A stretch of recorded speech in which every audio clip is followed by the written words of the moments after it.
You make $1,000 investing. Feels amazing, right? You feel smart, you feel ahead, then tax season hits. And suddenly, that $1,000 profit isn't really yours anymore. Capital gains tax is the tax you pay only on your profit, not on the amount you invested. For example, buy at $500, sell at $800, your taxable profit is $300. That's what the IRS cares about. How long you hold an investment changes everything. Sell in under 1 year?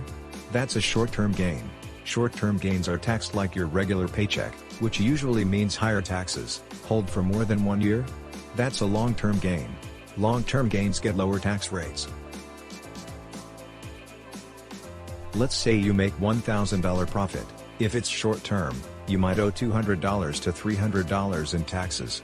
But if it's long-term, you might owe closer to $100 to $150. Same profit, different tax hit. That's money you could have kept just by waiting longer.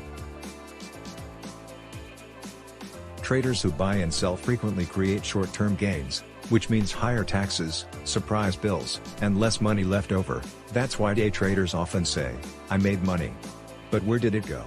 Because every time you lock in profit, the IRS takes a slice.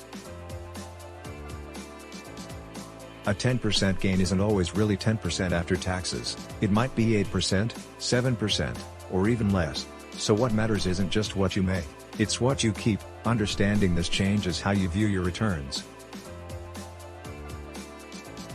Common beginner mistakes include selling too soon and not setting money aside for taxes. Many forget crypto trades are taxable. Ignoring long-term benefits leads to stress. These mistakes turn wins into headaches. Capital gains tax doesn't mean investing is bad, it means planning matters. Because making money is good, but keeping your money is better. Would you wait an extra year to keep more profit? Drop a comment below, I actually read them.